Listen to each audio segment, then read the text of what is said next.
London, 1829. The morning fog clung to the cobblestones of Mayfair as Marion Pemberton adjusted her worn shawl against the October chill. At 35 years of age, she had long accepted her place in the household, neither servant nor true family, but somewhere uncomfortably between. Her younger brother's wife, Catherine, made certain Marion understood the charity extended to her, though the word itself was never spoken aloud. "Aunt Marion, do hurry," called her niece Arabella from the carriage already waiting at the curb. The girl's voice carried that particular tone of impatience reserved for those who must wait upon their inferiors. "We shall be late for the modiste, and Lady Thornbury has already secured the morning's best appointment time." Marion gathered the parcels Catherine had thrust into her arms. Fabric samples, fashion plates torn from La Belle Assemblée, a list of requirements written in Catherine's imperious hand. She climbed into the carriage with as much dignity as one could muster, while laden like a pack mule, settling onto the backward-facing seat without being asked. Arabella, 17 and beautiful in the way of girls who have never known hardship, arranged her azure pelisse with studied care. Beside her sat her sister Louisa, 15 and already showing signs of surpassing even Arabella's considerable charms. Both girls possessed their mother's golden hair and porcelain complexion, gifts that nature had inexplicably withheld from Marion, who bore her father's darker colouring and angular features. "Mamma says we must have new gowns for the Sinclair ball," Arabella announced, studying her reflection in a small hand mirror. "She believes the Duke of Harrington will be in attendance, and it would be most advantageous if he were to notice me." "The Duke of Harrington?" Louisa leaned forward with interest. "But surely he is too old for you, Bella. Why, he must be at least 30. "He is 32, Arabella corrected with a superior air, "and age matters little when one possesses a dukedom, 3 estates, and an income of £40,000 per annum." She glanced at Marion with barely concealed disdain. "Is that not so, Aunt? You would certainly overlook such trifling matters as age or appearance for such a prize, I imagine."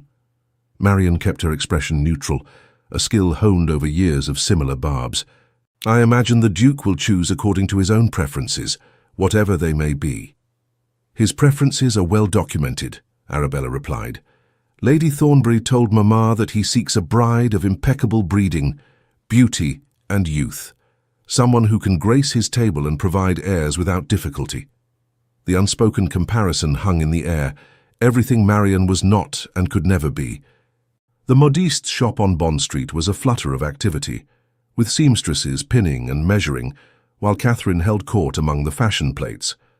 Marion was relegated to a corner chair, charged with recording the endless specifications for each gown, the precise shade of ribbon, the number of flounces, the style of sleeve.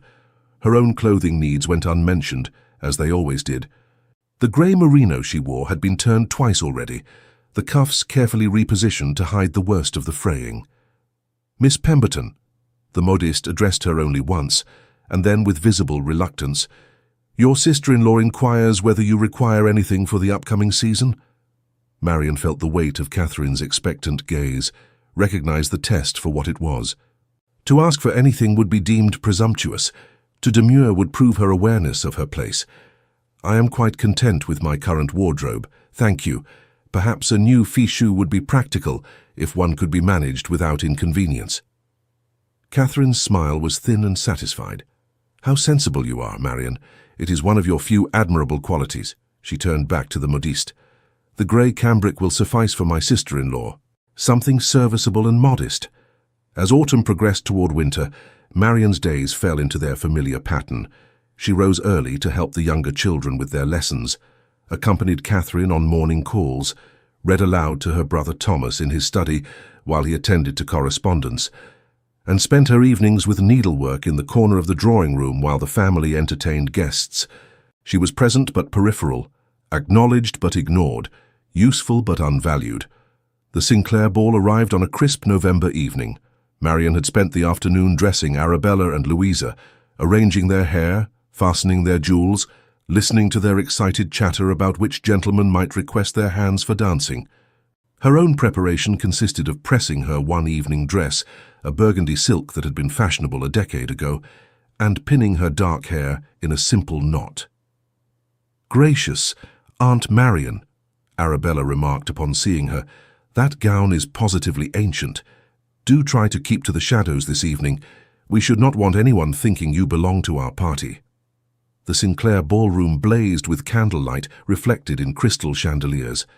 The cream of London society swirled across the floor in a kaleidoscope of silk and satin, while musicians filled the air with Strauss. Marian followed her family inside, immediately seeking the row of chairs where chaperones and companions gathered, those women rendered invisible by age or circumstance. "Mrs. Blackwood," she greeted the elderly widow beside her, a woman whose acid tongue was legendary among the ton. "Miss Pemberton. Come to watch your nieces collect admirers like posies, have you?" Mrs. Blackwood's eyes, sharp despite her 70 years, missed nothing.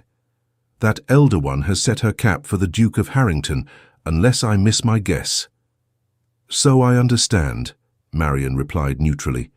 "Ambitious chit. The Duke is not so easily caught as all that." Mrs. Blackwood leaned closer, her voice dropping conspiratorially. "They say he has exacting standards. His late mother was a woman of exceptional character, and he seeks the same in a wife. Beauty alone will not suffice." Marian watched Arabella curtsy to a succession of young men, her laugh carefully modulated to suggest delight without enthusiasm, interest without eagerness. It was a performance Marian had witnessed countless times, and she found herself wondering what it must be like to perform perpetually, to never simply exist as oneself. The evening proceeded as such events always did. Marian accepted a glass of orgeat from a passing footman, made conversation with other wallflowers, and tried not to notice how carefully people's eyes slid past her, as though meeting her gaze might somehow acknowledge her existence in ways that made them uncomfortable. She had become expert at rendering herself negligible, at occupying space without claiming it. She did not notice him at first. The Duke of Harrington entered without fanfare during a country dance. His arrival marked only by the subtle shift in the room's energy, the way conversations paused mid-sentence and eyes turned as though pulled by invisible threads. Marian, intent on retrieving a dropped fan for Mrs. Blackwood, only looked up when the elderly woman gripped her arm with surprising strength. "The Duke," Mrs. Blackwood breathed. "By merciful heavens, the man has presence." Marian followed her gaze to the figure now standing near the ballroom entrance. The Duke of Harrington was not what she had expected. Society's description had led her to anticipate someone polished and remote, a man whose wealth and position rendered him somehow separate from common humanity. Instead, she saw someone who appeared almost uncomfortable with the attention directed his way, his posture suggesting he would prefer to be anywhere else. He was tall, certainly, with the bearing of someone accustomed to command, but there was nothing arrogant in his manner. His features were strong rather than handsome, a face more interesting than beautiful, with intelligent grey eyes that surveyed the room with what Marian recognized as carefully concealed weariness. His evening clothes were impeccably tailored but understated, speaking of wealth secure enough not to proclaim itself. "They say he rarely attends such functions," Mrs. Blackwood continued. "His estates keep him occupied, and he finds society rather tiresome. Lady Sinclair must have employed considerable persuasion to secure his presence." Within moments, the Duke was surrounded by eager mammas and their daughters. Arabella positioned herself strategically, managing an introduction through Lady Thornbury. Marian watched her niece execute a flawless curtsy, saw the Duke bow with courteous but distant politeness, observed the brief exchange of pleasantries before another young lady claimed his attention. The ballet continued for nearly an hour, with the Duke displaying remarkable patience as he was introduced to what seemed like every unmarried woman in London. He danced twice, once with Lady Sinclair's daughter, once with the daughter of an earl, and spent the remainder of his time in conversation with older gentlemen, clearly preferring political discussion to flirtation. Marian was making her way toward the retiring room when catastrophe struck. A young woman, laughing over her shoulder at something her companion said, stepped backward directly into Marian's path. The collision was inevitable. Marian stumbled, her worn slipper catching on the hem of her gown, and fell forward with enough momentum to careen into a footman carrying a tray of champagne glasses. The crash echoed across the ballroom like a thunderclap. Crystal shattered against marble, champagne sprayed in a golden arc, and Marian found herself sprawled on the floor in a puddle of wine and broken glass, her ancient dress now soaked and her dignity in similar ruins. The music stopped. Conversations ceased. Into the terrible silence, Arabella's voice rang out with horrified clarity. "Oh, for heaven's sake, she is not with us. I have never seen that woman before in my life." The denial burned worse than any physical injury. Marian remained on the floor, her hands cut from the broken glass, her face burning with humiliation, while dozens of eyes stared with varying degrees of pity and amusement. A servant rushed forward with a cloth, but Marian waved him away, determined to extract herself without creating further spectacle. A hand appeared in her line of vision, palm up, steady and expectant. Marian followed the hand to its owner and found herself looking up into the face of the Duke of Harrington. He stood over her, his expression grave but not unkind, his offered assistance brooking no refusal. "Allow me," he said quietly. His voice was deeper than she had expected, with a quality she could not quite name, something genuine beneath the formal courtesy. Marian placed her hand in his, feeling the strength of his grip as he drew her effortlessly to her feet. Her legs trembled beneath her, whether from shock or shame she could not say. The Duke's other hand moved to steady her elbow, his touch firm but gentle. "Are you injured?" he asked, noting the blood beginning to seep through her glove. "I am quite well, Your Grace," Marian managed, though her voice shook. "Merely clumsy. I apologize for the disruption." His eyes, she noticed, were grey flecked with blue, and they regarded her with something approaching concern. "The fault lies not with you. The lady who stepped backward should have been more aware of her surroundings." He spoke clearly, his words carrying to the curious onlookers. "Allow me to escort you somewhere more private, where your injuries can be properly attended." Before Marian could protest, he had tucked her hand through his arm and was guiding her through the crowd with the ease of someone accustomed to command. People parted before them like the Red Sea before Moses, their faces registering varying degrees of shock at the sight of the Duke of Harrington escorting the woman who had just provided the evening's entertainment. He led her to a small withdrawing room off the main corridor, furnished with delicate chairs and a settee. A servant materialized with medical supplies before Marian could wonder how they had arrived so quickly. The Duke dismissed the man with a brief word, then turned his attention to Marian's hands. "Your Grace, this is hardly necessary," Marian protested. "I am perfectly capable of tending my own injuries. You should return to the ball." "Your absence will be noted." "Let it be noted," he replied, already removing her ruined gloves with careful precision. "I have little interest in returning to a gathering where guests are so readily abandoned by their own families." The rebuke was gentle but unmistakable. Marian felt fresh heat rise to her cheeks. "My niece was merely startled. She did not mean—" "Your niece," the Duke interrupted, displayed a shocking lack of character, as did everyone else who stood gawking rather than offering assistance. He examined her palms, noting the several cuts marring her skin. "These will need cleaning." The glass was filthy. He worked with surprising competence, cleaning the wounds with careful attention before applying basilicum powder and wrapping her hands in clean linen. His touch was gentle, his manner focused, as though the task required his complete concentration. Marian found herself studying his face, the strong line of his jaw, the small scar near his left temple, the way his brow furrowed slightly as he worked. "You have done this before," she observed. A slight smile curved his mouth. "I have spent considerable time on my estates.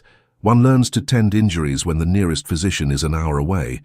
My steward fell from a horse last spring and dislocated his shoulder. I managed the reduction myself." How resourceful. Marian was surprised to find herself relaxing despite the bizarre circumstances. There was something inherently calming about the Duke's presence, a quality of steadiness that invited trust. "Necessity rather than virtue," he replied, securing the final bandage. He sat back, examining his work with satisfaction before meeting her eyes. "There. You should heal cleanly, though I recommend avoiding champagne trays for the immediate future." The unexpected humor startled a laugh from Marian, quickly suppressed. "I shall endeavor to give all beverages a wide berth, Your Grace." "William," he said suddenly, "when we are private, I prefer William. Marian blinked, uncertain how to respond to such familiarity from a man she had met mere minutes ago. That would be most improper, Your Grace. Most things worth doing are— He studied her with those disconcerting grey eyes. You have not told me your name. Marian Pemberton. Miss Pemberton, then. He rose, offering his hand to help her stand. May I return you to your family, or would you prefer to remain here until the gossips find fresh meat to devour? The thought of facing Arabella and Catherine filled Marian with dread, but remaining hidden seemed cowardly. I should return. They will be concerned.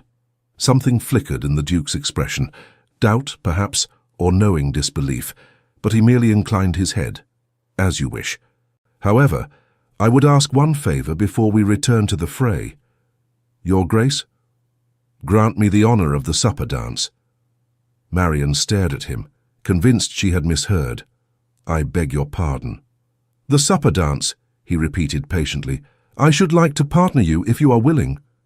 Your Grace, that is, surely you must realize— Marian gestured helplessly at her ruined gown, her bandaged hands, the general catastrophe of her appearance. I am hardly fit to be seen, much less to dance with a duke. You appear perfectly acceptable to me, William replied with infuriating calm. A bit damp, perhaps, but nothing that renders you incapable of basic movement, unless your injuries prevent dancing. I should not wish to cause you pain.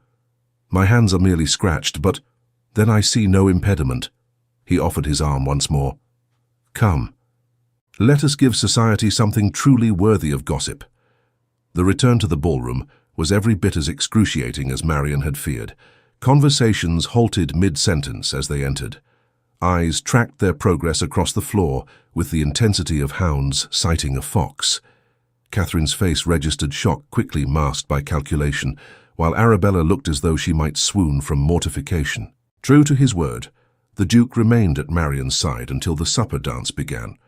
When the opening strains of a waltz filled the ballroom, he led her onto the floor with the same quiet confidence he had displayed throughout their acquaintance. Marian, who had not danced in years, found herself following his lead with surprising ease. You dance well, he observed, as they turned in time to the music. You sound surprised. I am surprised by a great many things this evening. His hand at her waist was warm through the damp fabric of her gown, not least by the discovery that the most interesting person at this tedious affair was hiding among the chaperones. Marian glanced up sharply, searching for mockery in his expression. She found only genuine regard.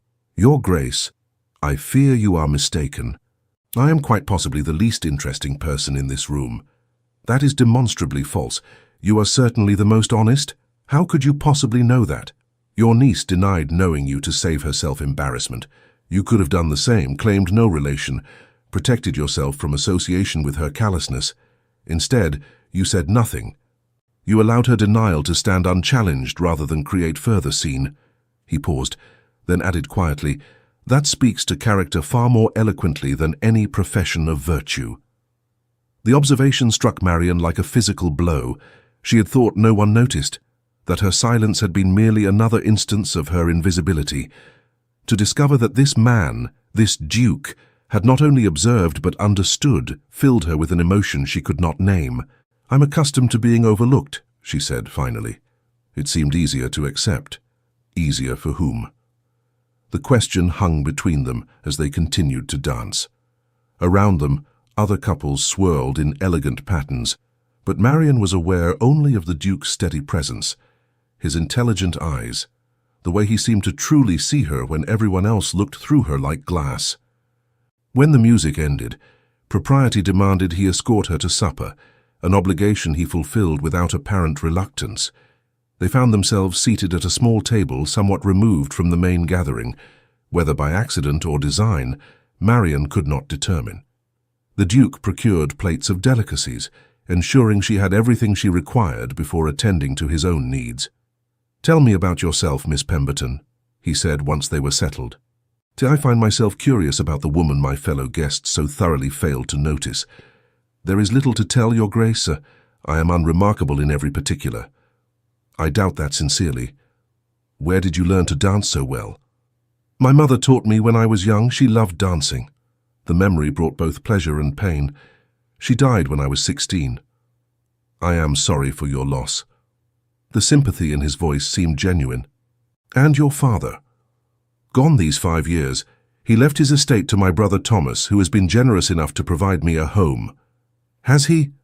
The Duke's tone suggested he had formed his own opinions on Thomas Pemberton's generosity.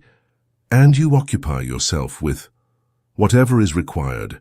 I help with the children's education, accompany my sister-in-law on calls, manage the household accounts when requested.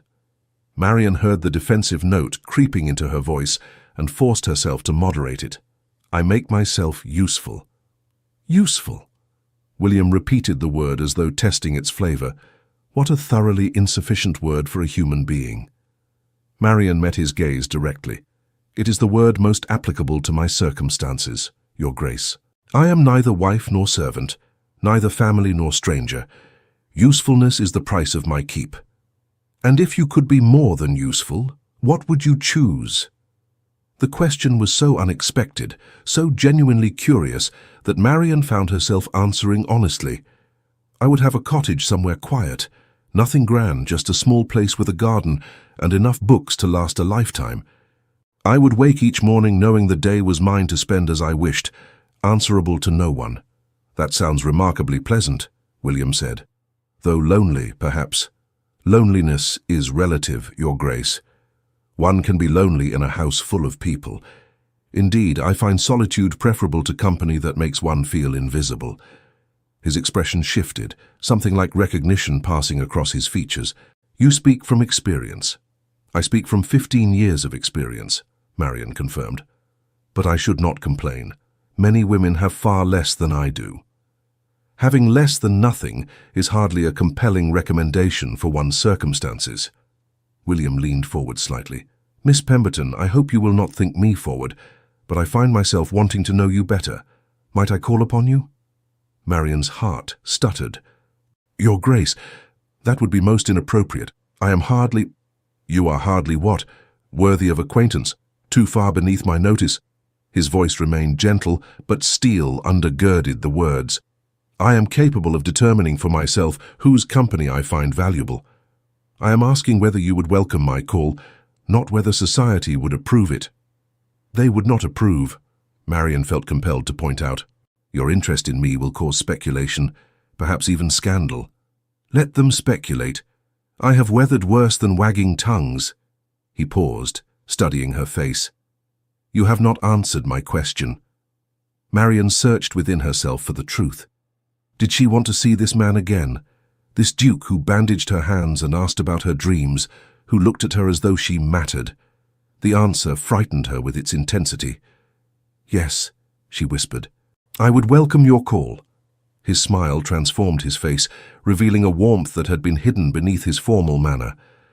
Then I shall present myself at your brother's house tomorrow afternoon, if that is convenient. Tomorrow?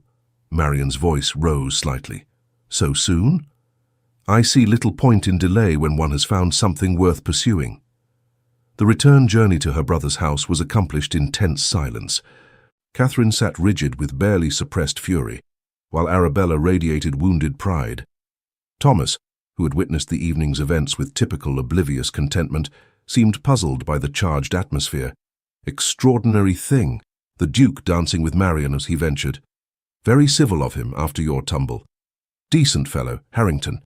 We discussed agricultural reform for half an hour. Remarkably well informed on crop rotation.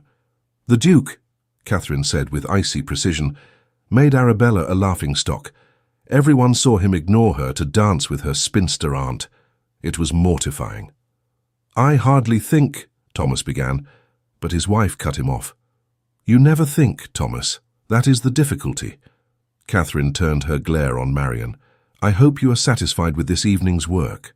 You have ruined your niece's prospects for the entire season. Catherine, that is hardly fair, Thomas protested weakly. Marian did not choose to fall. She chose to accept the Duke's attention. She could have demurred, made excuses, done something to deflect his misguided charity. Instead, she paraded about the ballroom like— Catherine struggled for words adequate to her outrage. Like what, Catherine? Marian asked quietly. She was exhausted. Her hands throbbed, and something inside her had crystallized into rebellion. Like someone worthy of basic courtesy, like a human being rather than a piece of furniture. The carriage fell silent.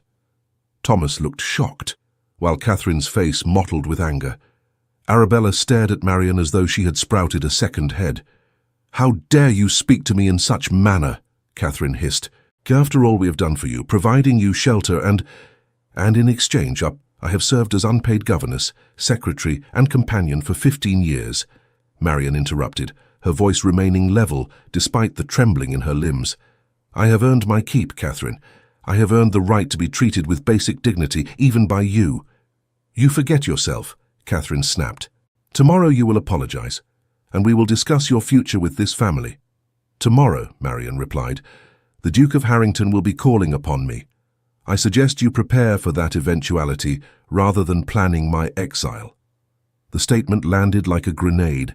Even Thomas appeared stunned. Catherine opened her mouth, closed it, then opened it again like a fish gasping for air. Finally, she managed, "The Duke is calling." "Here?"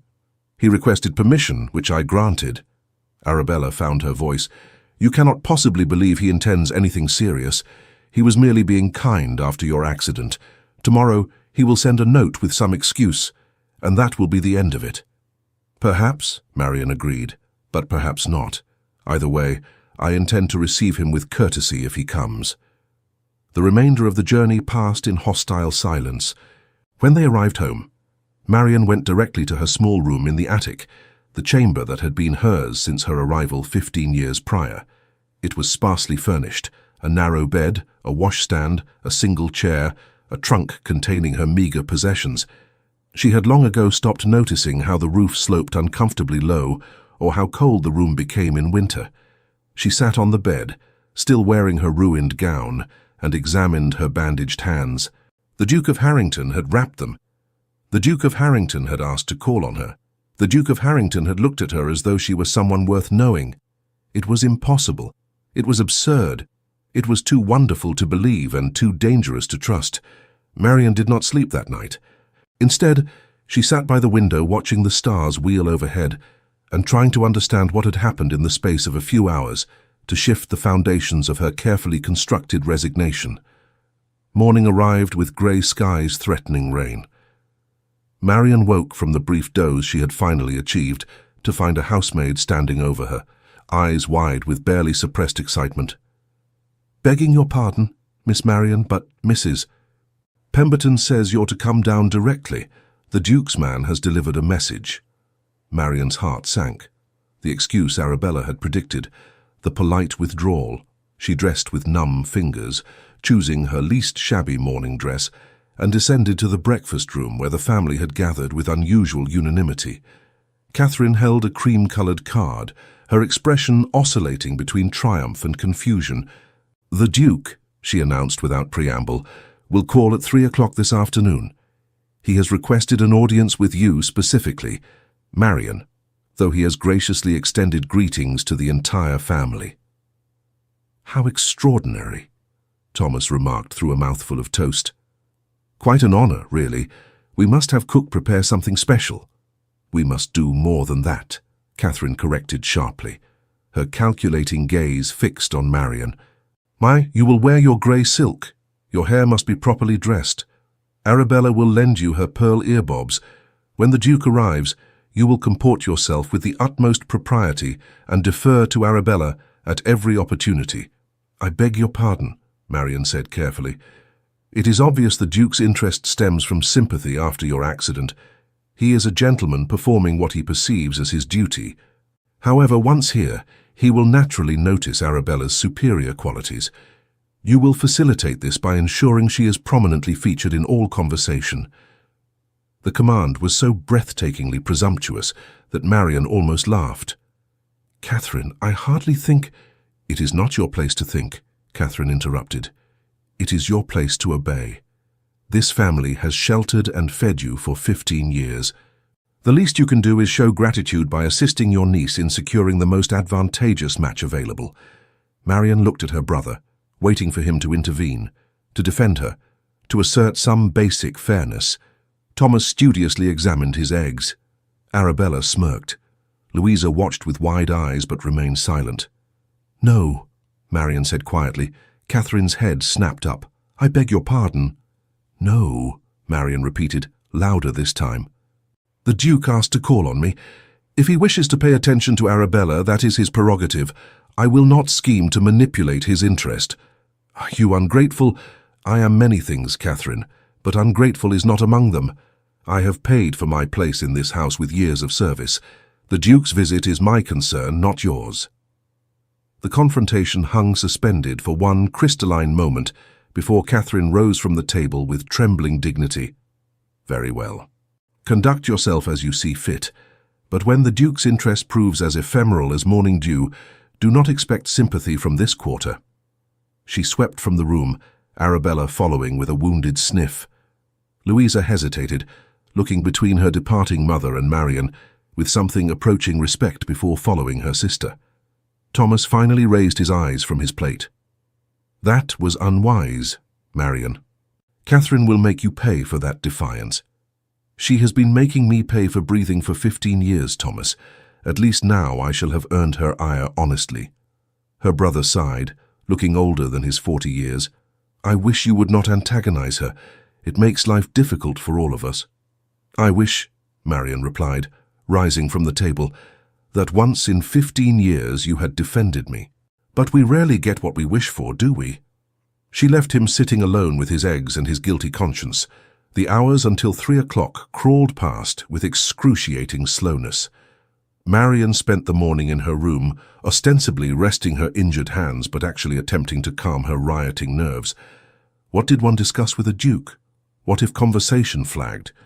What if he found her as tedious as everyone else did? At 2:30, she could no longer bear the isolation. She descended to the drawing room to find it transformed. Catherine had ordered every surface polished to brilliance, arranged fresh flowers on every available table, and positioned the chairs to maximum advantage. Arabella sat in the place of honor nearest the fire, wearing her finest afternoon dress and an expression of determined charm. "Aunt Marion," she greeted with poisonous sweetness, "how good of you to join us. I do hope your hands have recovered from last night's mishap. It would be dreadful if you could not properly serve tea." The implication was clear. Marion was to play servant to Arabella's lady. Before she could respond, the mantel clock struck 3, and moments later, the butler announced, "His Grace, the Duke of Harrington." William entered the drawing room with the same quiet confidence Marion remembered from the previous evening. He was dressed for paying calls, his attire impeccable without being ostentatious. His eyes swept the assembled family before settling on Marion with unmistakable warmth. "Miss Pemberton," he bowed over her hand, careful of her bandages. "How delightful to see you again. I trust you are recovering well." "Quite well, Your Grace. Thank you for your continued concern." "Your Grace," Catherine interposed herself between them with practiced skill. "How gracious of you to call. May I present my daughter, Miss Arabella Pemberton? I believe you were briefly introduced last evening before that unfortunate incident." William turned his attention to Arabella with courteous interest. "Miss Arabella, a pleasure." Arabella executed a perfect curtsy, her smile dazzling. "The pleasure is entirely mine, Your Grace. We are all so grateful for your kindness to Aunt Marion last evening. It was quite heroic of you to assist her after her clumsy tumble." "I found nothing clumsy in the incident," William replied mildly. "Accidents occur, particularly when people are careless of others' presence. The fault lay entirely with the lady who stepped backward without looking." The gentle rebuke hung in the air. Catherine rushed to fill the awkward silence. "Do sit, Your Grace. Marion, pour tea for His Grace." "Your Grace, how do you take your tea? I would be honored if Miss Pemberton would join me," William said, gesturing to the settee. "I have questions about the book I noticed her reading last evening." Marion, who had been reading nothing the previous evening, understood the diplomatic fiction for what it was, a means of securing private conversation. She settled onto the settee, acutely aware of Catherine's disapproving glare. "You have excellent powers of observation, Your Grace," she said as she prepared his tea. I confess I do not recall which book you might have seen. It appeared to be a volume of Wordsworth. William replied smoothly. I am partial to his work myself. Do you enjoy the romantic poets, Miss Pemberton? Very much, though I find Byron somewhat overwrought for my taste. A woman of sense. Byron's dramatic excess becomes tiresome after prolonged exposure. His eyes glinted with amusement, though I suspect admitting such an opinion is unfashionable. Fashion has never been my strength, Marian admitted. Then we have yet another trait in common. The conversation flowed with surprising ease. William proved knowledgeable about literature, music, and a dozen other topics rarely discussed in mixed company. He solicited Marian's opinions and listened to her responses with genuine attention. When Arabella attempted to interject comments about poets she had clearly never read, William acknowledged her politely before returning his focus to Marian. Catherine's frustration became palpable. She tried repeatedly to redirect the conversation, to highlight Arabella's accomplishments, to remind the Duke of her daughter's superior claims to his attention. William remained unfailingly courteous but unmoved. Finally, after an hour that seemed to pass in minutes, William rose to take his leave. Thank you for the delightful afternoon, Mrs. Pemberton, Miss Arabella.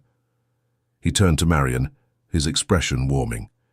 Miss Pemberton, I wonder if you might be interested in viewing the botanical exhibition at the Horticultural Society next week. They are featuring specimens from the Orient, which I recall you mentioning an interest in yesterday. Marian had mentioned no such thing, but she understood the invitation for what it was, a public declaration of continued interest. I should like that very much, Your Grace. Excellent. I shall send word regarding the particulars.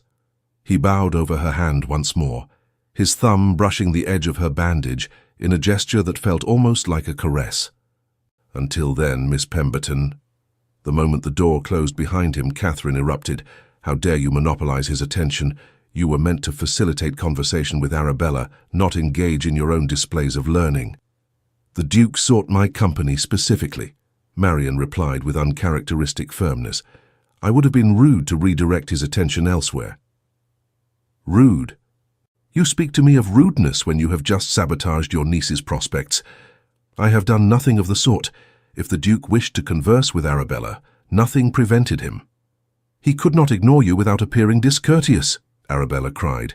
Tears of frustration bright in her eyes. You trapped him with your presence. Thomas, who had observed the visit from the corner chair, finally intervened. Come now, this is unreasonable. The Duke made his preferences quite clear. We should respect them. You would say that, Catherine snapped. You have always been too lenient with your sister. Well, I will not stand idly by while she ruins Arabella's future. Marian, you will decline the Duke's invitation. I will not. You forget yourself. You live in this house by our sufferance. You will obey my directives, or find yourself seeking alternative arrangements. The threat hung in the air, ugly and unmistakable. Marian felt her hard-won composure begin to crack. Where would she go? She had no money, no prospects, no skills beyond those of a genteel companion. Catherine held all the power, and both women knew it. Into the taut silence, Thomas spoke with uncharacteristic firmness. Catherine, you go too far. Marian is my sister. She will not be cast out because a duke finds her company pleasant. Catherine turned on him with fury. You spineless fool! Can you not see what is happening? The Duke is amusing himself with your aged sister, while every eligible girl in London throws herself at his feet. When he tires of his little experiment, Marian will be revealed as a laughing-stock, and Arabella's reputation will be tarnished by association. Then perhaps Arabella should focus on attracting gentlemen more suited to her age and temperament, Thomas replied. The Duke of Harrington is clearly not interested in simpering girls. Marian seems to suit him admirably. Suit him? Catherine's voice climbed to a near shriek. You cannot possibly believe he intends anything serious. He is a duke, Thomas. Men of his rank do not marry impoverished spinsters of 35. I am 35, Marian corrected quietly. And I have no expectations of marriage, Catherine. The Duke has offered friendship, which I am pleased to accept. Nothing more. But even as she spoke the words, a traitorous part of Marian's heart whispered that perhaps, impossibly, There might be more. The way William had looked at her, the warmth in his voice, the careful attention to her comfort, these suggested feelings beyond mere friendship. She crushed the hope ruthlessly. Catherine was right about one thing. Dukes did not marry women like Marion Pemberton. The week preceding the botanical exhibition passed in an atmosphere of cold hostility. Catherine spoke to Marion only when absolutely necessary, her tone frigid with disapproval. Arabella maintained wounded silence, punctuated by occasional dramatic sighs. Even the servants seemed uncomfortable, caught between their mistress's obvious anger and their curiosity about Marion's unlikely courtship. Only Louisa proved an ally. The younger girl sought Marion out in her attic room the night before the planned outing. "Aunt Marion, may I speak with you?" "Of course, Louisa. Come in." Marion moved her mending aside, making room on the narrow bed. Louisa settled beside her, worrying her lower lip. "I wanted to say I think Mamma is being beastly. The Duke is clearly fond of you. I cannot see why that should be cause for outrage." "Your mother wants the best for Arabella," Marion said carefully. "She sees the Duke as a prize that should go to someone young and beautiful. But he chose you," Louisa pointed out with adolescent directness. "Does not his choice matter?" "It should," Marion agreed. "But society rarely values personal preference over what is deemed appropriate." "That seems terribly unfair." Louisa was quiet for a moment, then asked shyly, "Do you love him, Aunt Marion?" The question pierced Marion like a blade. Did she love William? They had met only twice and conversed for a few hours total. Love required time to develop, shared experiences, mutual understanding. And yet there was something about him, his kindness, his intelligence, the way he made her feel seen after years of invisibility, that had already burrowed into her heart. "I hardly know him well enough for love," Marion replied, evading the question. "But you could," Louisa persisted. "If given the chance, you could love him." "Perhaps. But love alone is insufficient foundation for a life together, particularly when the parties involved are so unequal in station. Pride and Prejudice suggests otherwise." Marion smiled despite herself. "You have been reading Miss Austen." "Constantly. She writes about women who marry for love despite societal obstacles. Why should your story be different?" "Because Miss Austen writes fiction, darling. Reality is considerably less romantic." But the next afternoon, as Marion dressed for the botanical exhibition, she allowed herself a moment of fantasy. What if William's attentions were serious? What if, impossible as it seemed, he saw in her qualities that might make a suitable duchess? What if Catherine was wrong? She chose her blue muslin, the least shabby of her gowns, and pinned her mother's cameo at her throat. Her hair refused to cooperate, the dark strands escaping their pins to curl rebelliously around her face. After the third attempt at achieving elegance, she surrendered to dishevelment. "You look lovely," Louisa declared, appearing in the doorway. "The Duke will not be able to take his eyes from you." "The Duke will likely be looking at orchids, not at me," Marion replied, but she smiled gratefully. William arrived precisely at the appointed hour, driving a curricle himself rather than sending a carriage. Catherine intercepted him in the entry hall, Arabella positioned strategically at her side. "Your Grace, surely you intended to invite Arabella as well. She is so fond of botanical specimens." "I have never expressed interest in plants," Arabella murmured to Louisa, who suppressed a giggle. "I intended a private outing," William replied with diplomatic firmness. "Another time, perhaps, Miss Arabella." He handed Marion into the curricle with careful attention to her still healing hands, then took his seat beside her. As they pulled away from the house, Marion glanced back to see Catherine's face tight with fury and Arabella's with disappointment. "Your sister-in-law appears displeased," William observed. "She had hoped you would transfer your attentions to Arabella."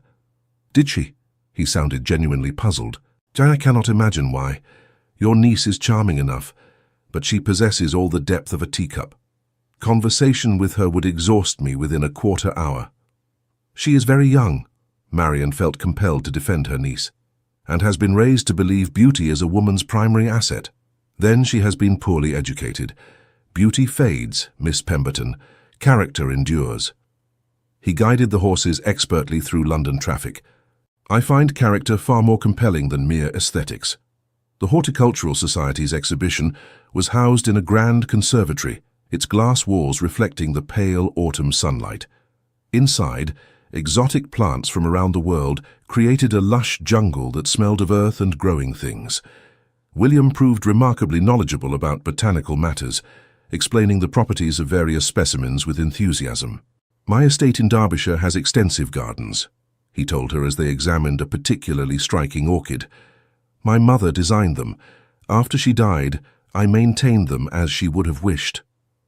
That is a beautiful tribute, Marion said softly. You must have loved her very much. She was the finest person I have ever known, William replied. Kind, intelligent, possessed of absolute integrity.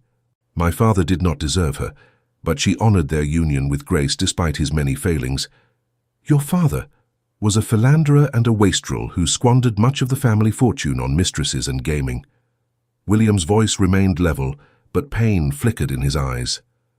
My mother endured his infidelities with dignity until the day she died. I vowed then that I would never become him, never cause a woman such pain. The confession was startling in its honesty. Marion touched his arm gently. That you recognize his faults and consciously choose a different path speaks well of your character. Does it? Sometimes I wonder if I have overcorrected. I kept myself apart from society, from relationships, for fear of causing harm. It has been a lonely existence. Loneliness is preferable to cruelty, Marion observed. Is it, though? William turned to face her fully. Or is it simply a different form of surrender? They stood among the orchids, surrounded by exotic beauty, and Marion felt the moment shift into something profound. William was offering her something, a glimpse into his guarded heart, a vulnerability that cost him dearly to reveal. I think, she said carefully, that there is courage in choosing connection despite fear. The risk of pain is the price of genuine intimacy. Spoken like someone who has also known loneliness. I have known little else for the past 15 years. William's hand moved to cover hers where it rested on his arm. Then perhaps we might ease each other's solitude. The words were gentle, almost casual, but Marion heard the weight behind them. This was courtship, she realized with dawning wonder. Careful, respectful courtship from a man who valued her thoughts and sought her company. It was so different from the frenzied social maneuvering she had observed in Arabella's pursuit of eligible men that she almost failed to recognize it. I would like that very much, she replied, her voice barely above a whisper. They continued through the exhibition, but the botanical specimens became mere background to their conversation. William spoke of his estates, his responsibilities, his frustrations with Parliament's glacial pace of reform. Marion found herself sharing thoughts she had never voiced to anyone. Her love of learning thwarted by lack of access to advanced education, her desire for purpose beyond usefulness, her fear that life was passing while she remained frozen in perpetual waiting. You need not wait any longer, William said as they paused near a collection of ferns. If you wished, you could have independence, purpose, a life of your own choosing. How? I have no fortune, no prospects for earning one. You could marry. The statement hung between them, heavy with implication. Marion's heart began a painful rhythm against her ribs. Your Grace? William, he corrected. Please, when we are alone, call me William. William, then. The name felt strange on her tongue, intimate and forbidden. Child, you cannot mean to suggest what I think you are suggesting. Can I not? He turned to face her fully, his grey eyes intent. Marion, I am 32 years old. For the past decade, I have been pressed to marry by family, by society, by the weight of duty and expectation. I have refused because I would not repeat my father's mistake of marrying for advantage rather than regard. But I am hardly an advantageous match, Marion protested. I bring you nothing, no fortune, no connections, no beauty to grace your table. You bring yourself, he replied simply. Your intelligence, your honesty, your kindness, your strength. Those are the qualities I value, Marion. Those are the things that make a marriage bearable rather than an endurance. You speak of marriage as though it were inevitable between us, Marion said, her voice shaking. We have known each other mere days. Days can be enough when one recognizes what one has been seeking. William took her hand, careful of her healing cuts. I am not proposing immediately, Marion. I am asking permission to court you properly, to give us both time to determine whether this regard we feel might deepen into something permanent. Society will mock you, she warned. They will say you have taken leave of your senses. Let them say what they wish. I learned long ago that society's approval is a poor foundation for happiness. Marion searched his face, looking for signs of deception or momentary fancy. She found only sincerity and a hope that mirrored her own. Very well, she said finally. You may court me, William, though I suspect we are both quite mad. His smile transformed his features, revealing joy that had been carefully hidden. Then we shall be mad together. News of the Duke's courtship spread through London society with the speed of wildfire. Within days, every drawing room in Mayfair buzzed with speculation about the improbable match. The reactions ranged from disbelief to outright mockery. The Duke has clearly suffered some mental affliction, pronounced Lady Weatherby at her weekly card party. To pursue a woman of Miss Pemberton's age and circumstances defies all reason. Perhaps he values qualities beyond youth and fortune, suggested Mrs. Hartwell, one of the few voices of support in the sea of censure. Miss Pemberton is known to be a woman of excellent character. Character, Lady Weatherby sniffed. Character does not produce heirs, Mrs. Hartwell. The Duke requires a young, fertile wife capable of securing the succession. Miss Pemberton is 35 if she is a day. The whole affair is most irregular. The gossip reached Marion through various channels, each report more cutting than the last. She bore it with outward composure, but privately, each whispered criticism felt like a small death. Perhaps they were right. Perhaps William's interest would fade once he recognized the absurdity of his choice. But William, it seemed, was immune to society's opinions. He called on Marion 3 times a week, took her driving in the park, escorted her to the theatre, and made no secret of his preference for her company. His attentiveness only intensified the speculation and, among some quarters, the hostility. The cut direct came from Lady Ashworth at a musical 3 weeks into their courtship. Marion had accompanied the Pemberton family to the event, hoping to demonstrate that she was not some grasping adventuress, but merely a woman accepting the respectful attentions of a gentleman. Lady Ashworth, a distant connection of William's, made her feelings abundantly clear by turning her back when Marion attempted a greeting. "Impertinent creature," Lady Ashworth said loudly enough for nearby guests to hear. "Some women have no sense of their proper place." The insult burned, but Marion kept her head high and moved past without acknowledging it. She found a seat near the back of the room, willing herself invisible as the musicians prepared to perform. Miss Pemberton. William appeared at her side, his expression thunderous. "I have just learned of Lady Ashworth's unconscionable behaviour." "It is of no consequence," Marion said quietly. "She merely expressed what many are thinking." "Then many are fools." William sat beside her with deliberate care, his proximity a public declaration of continued support. "I will not tolerate such treatment of you, Marion. Lady Ashworth will receive a visit from me expressing my profound displeasure. Please, do not make matters worse. Your defense of me only fuels speculation that I have somehow bewitched you. Let them speculate." He took her hand, scandalously uncaring of the audience. "I will not pretend indifference to protect the sensibilities of people whose opinions I do not value."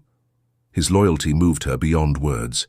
In that moment, surrounded by hostile whispers and curious stares, Marion felt something shift inside her heart. This was not infatuation or gratitude for his kindness. This was love, terrifying and absolute, for a man whose regard might yet prove her undoing. The musicale proceeded, but Marion heard nothing of the performance.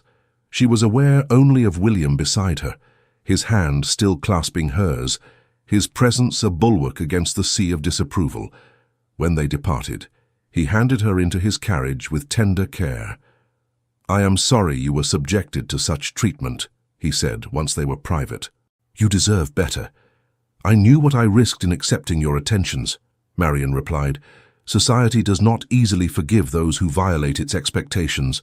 Society may go hang. William's vehemence surprised her. I will not apologize for choosing a woman of substance over an empty-headed girl whose sole recommendation is youth and a pretty face. But your family, my family will accept my choice or reconcile themselves to disappointment. He paused, then added more gently, Marion, I must ask you something of great importance. Her heart stuttered. Yes. Are you courting me from genuine affection, or from fear of your circumstances? I would not have you feel obligated to accept my suit merely because it offers escape from an unhappy situation. The question revealed the depth of his consideration for her. He was offering her an exit, a chance to withdraw without shame if her feelings were false. The generosity of it overwhelmed her. When I first met you, Marion said slowly, choosing her words with care, I was grateful for your kindness. Gratitude became appreciation as I came to know your character. Appreciation has deepened into something I hesitate to name, for fear of presuming too much. Name it, William urged softly. Please. Love, she whispered. I have come to love you, William, though I know it is foolish and dangerous and likely to end in heartbreak. He was silent for so long that Marion feared she had erred catastrophically. Then he raised her hand to his lips, pressing a kiss to her knuckles that sent warmth flooding through her entire body. Not foolish, he said against her skin, not dangerous. And I swear on my life, Marion, it will not end in heartbreak, not if I can prevent it. You cannot control society's censure or the obstacles we face. No, but I can control my own constancy. He met her eyes, his expression solemn. I love you, Marion Pemberton. I have loved you since you stood in that ballroom covered in champagne and looked at me without calculation or guile. I will continue to love you regardless of what the gossips say or how difficult the path ahead may prove. The declaration should have filled her with joy. Instead, Marion felt fear clutch at her heart. And when you tire of fighting for me, when the constant battle against society's disapproval becomes exhausting, what then, William? Then we shall rest together and gather strength for the next engagement. He cupped her face with one hand, his thumb brushing her cheek. I am not so weak as to surrender at the first sign of opposition, Marion. If you will have me, I will stand beside you against whatever storms may come. If I will have you, Marion managed a shaky laugh. You are a duke, William. I am nobody. You are everything, he corrected. And I am asking, formally and with full understanding of the implications, whether you will consent to become my wife. The world seemed to hold its breath. Through the carriage window, Marion could see London passing by, the grand houses, the gas lamps beginning to flicker to life, the fashionable people hurrying to their evening engagements. It was a world that had never welcomed her, never valued her, never seen her as anything more than an inconvenient spinster. But William saw her differently. William saw her truly. Yes, she said, the word both surrender and victory. Yes, I will marry you. His kiss was gentle, reverent, and utterly perfect. When they parted, Marion found herself laughing with a joy she had thought forever beyond her reach. We shall have to tell your family, William said, practical even in the midst of emotion. I should formally request your brother's permission. Thomas will grant it eagerly, Marion predicted. Catherine will have an apoplexy. I find I am surprisingly unconcerned with Catherine's medical episodes, William smiled. When shall we make the announcement? Soon, I suppose. There is little point in delay. Marion hesitated, then voiced the fear that had been gnawing at her. William, are you certain? Once we announce our engagement, withdrawing will cause tremendous scandal. You would be forever branded as having jilted me. Your reputation would suffer. My reputation can withstand considerably more damage than a broken engagement, he replied. But I have no intention of jilting you, Marion. I am entirely certain of my choice. The announcement came the following week at a dinner party hosted by William's aunt, the Dowager Duchess of Harrington. The old woman had proven an unexpected ally, declaring that William deserved happiness more than he deserved a politically advantageous match. Besides, she had told Marion during their first meeting, I have met your niece, Arabella. If she represents the alternatives, you are a vast improvement. The girl has the conversational skills of a potted plant. The dinner party was a glittering affair attended by the cream of society. Marian wore her finest gown, a new creation in silver silk that William had insisted on commissioning. Over her strenuous objections, she felt like an impostor among the jeweled ladies and distinguished gentlemen. But William's presence at her side steadied her. The Dowager Duchess made the announcement herself, rising during the dessert course to tap her glass for attention. "My friends, I have the privilege of sharing joyous news. My nephew, the Duke of Harrington, has done me the honor of requesting my blessing for his engagement to Miss Marian Pemberton, which I have gladly given. Please join me in congratulating the happy couple." The silence that followed was profound and uncomfortable. Shocked faces turned toward Marian and William. Someone dropped a spoon. Lady Ashworth looked as though she might faint. Then, from the far end of the table, an elderly earl raised his glass. Harrington always did have excellent judgment. To the Duke and his bride. The toast was taken up gradually, though several guests merely raised their glasses without drinking, their disapproval evident. Marian felt the weight of their scrutiny and fought the urge to flee. William leaned close, his voice for her ears alone. "Steady, my love. Let them stare. They will grow accustomed eventually." But growing accustomed proved more difficult than William anticipated. The formal announcement in the Times brought a deluge of responses ranging from tepid congratulations to outright hostility. Several of William's relations wrote demanding he reconsider. The betting books at White's carried wagers on whether the marriage would actually take place. Catherine's reaction was volcanic. She descended on Marian's room the morning after the announcement, her face mottled with rage. "You have ruined us!" she shrieked. "Absolutely ruined us! Arabella will never make an advantageous match now, not when her aunt is the subject of such ridicule. Catherine, I hardly think, you never think. That is your great failing, Marian. You accepted the Duke's attentions with no consideration for how it would affect this family." Catherine paced the small room like a caged animal. "Everyone is laughing at us. They say the Pembertons are social climbers who put forward their spinster aunt to trap a duke." "No one who knows me could believe such a thing," Marian replied, though her stomach churned with anxiety. "No one knows you, Marian. You are nothing, nobody. And now you have attached yourself to one of the most prominent men in England and dragged us all into the scandal." Thomas appeared in the doorway, his expression troubled. "Catherine, please moderate your tone." "The servants—" "I care nothing for the servants," Catherine whirled on her husband. "Your sister has made us a laughingstock, and you stand there wringing your hands like a useless fool." "That is quite enough," Thomas said with rare firmness. "Marian has accepted an honourable proposal from a respectable gentleman. There is no scandal in that." "No scandal?" Catherine laughed bitterly. "Half of London believes she used witchcraft to ensnare him. The other half assumes she must be carrying his bastard." The accusation was so vile that Marian felt physically ill. "How dare you suggest such a thing?" "I dare because I know you, Marian Pemberton. You are desperate, alone, and willing to do whatever necessary to escape your circumstances. Well, you may have secured your future, but you have destroyed Arabella's prospects in the process." "If Arabella's prospects depend on my obscurity, then they were never substantial to begin with," Marian replied, her voice shaking. "I am sorry you are distressed, Catherine, but I will not apologize for accepting happiness when it was offered to me." Catherine drew herself up with icy dignity. "Then you leave me no choice. You are no longer welcome in this house. Pack your things and remove yourself immediately." "Catherine," Thomas protested, "you cannot simply cast out my sister." "I can and I will. She has made her choice. Let her live with the consequences." Marian looked at her brother, waiting for him to intervene more forcefully, to defend her as family should. Thomas opened his mouth, closed it, then turned away. The betrayal cut deeper than Catherine's venom. "Very well," Marian said quietly. "I shall collect my belongings and depart within the hour."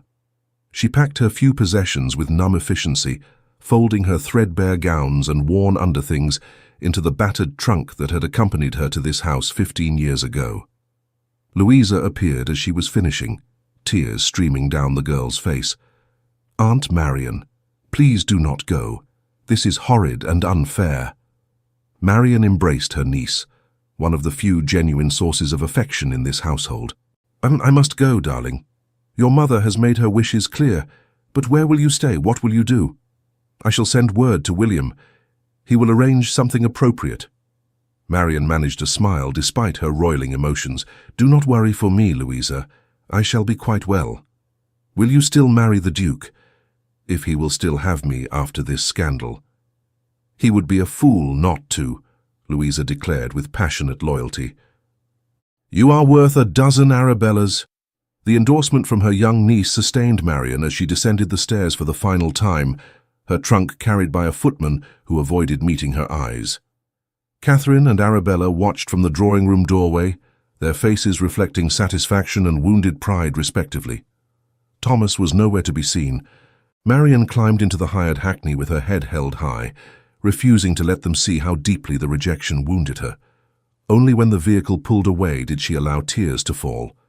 She directed the driver to the Dowager Duchess's residence, having nowhere else to go. The old woman received her with brisk kindness, asking no questions beyond the essential facts before installing Marian in a comfortable guest room. "Your sister-in-law is a harridan," the Dowager pronounced. "You are well rid of her." "She is protecting her daughter," Marian replied, unable to completely abandon fairness even now. "She is indulging in hysterics." The Dowager fixed Marian with a penetrating stare. "My nephew will be devastated when he learns of this. He called earlier, but has gone to his club. I shall send word for him to return immediately." William arrived within the hour, his face dark with fury when the Dowager explained the situation. He found Marian in the library, staring unseeing at a volume of poetry. "This is unconscionable," he declared without preamble. "How dare your family cast you out?" "They are within their rights," Marian replied dully. "I have brought them unwanted attention. You have done nothing wrong." William knelt beside her chair, taking her cold hands in his warm ones. "Marian, look at me." She raised her eyes reluctantly, finding his face filled with concern and determination. "We shall marry immediately," he said. "Tomorrow, if you wish. I will not leave you vulnerable to further abuse from your family or anyone else."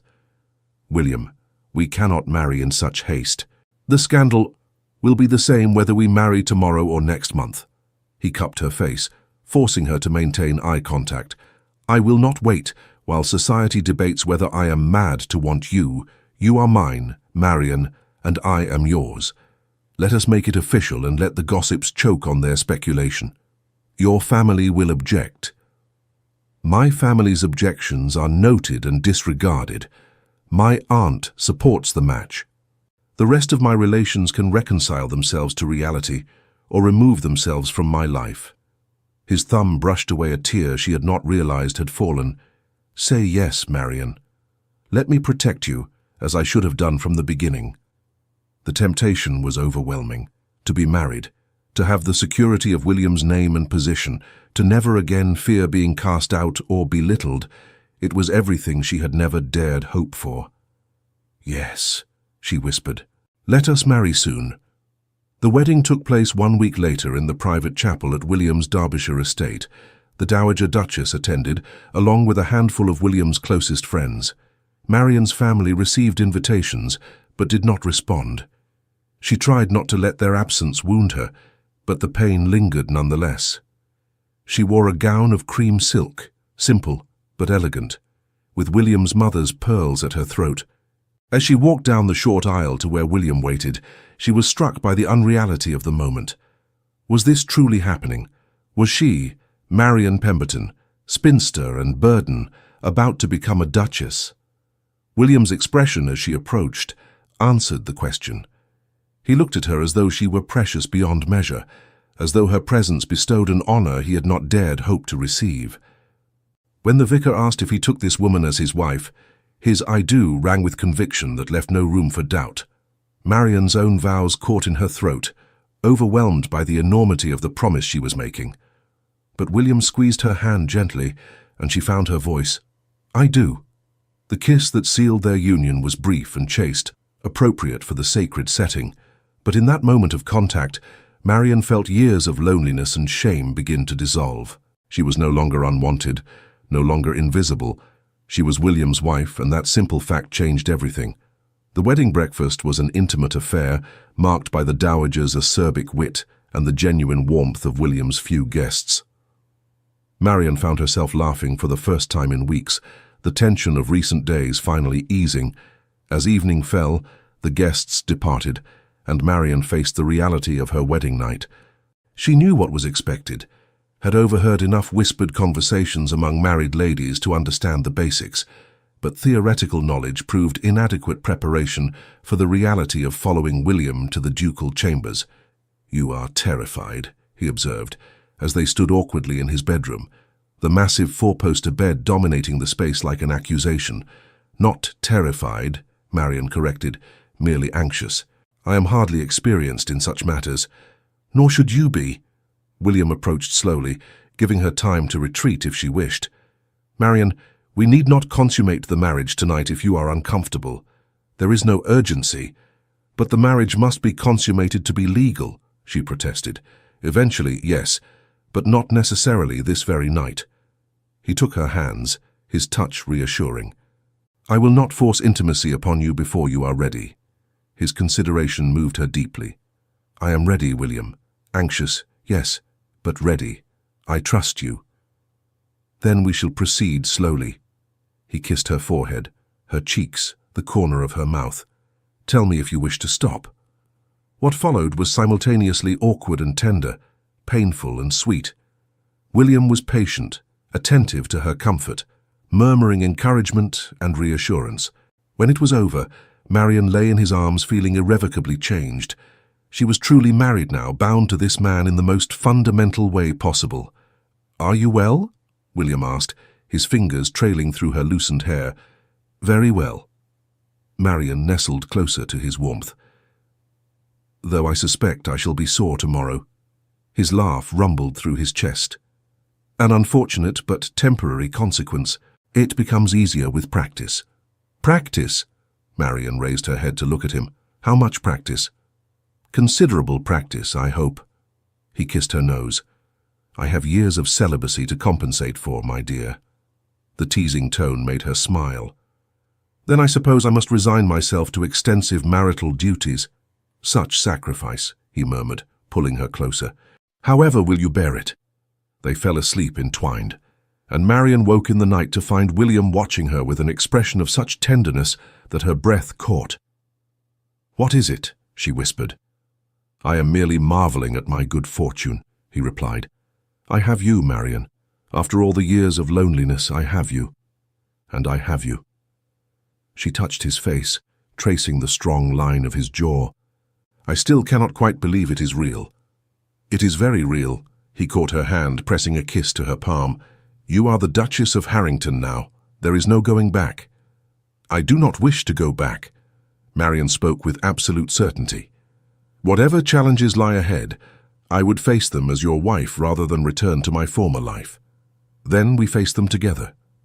The challenges materialized sooner than either anticipated. Their return to London 2 weeks later brought renewed speculation and, in some quarters, outright hostility. Invitations that had flooded William's household before his marriage now arrived with considerably less frequency.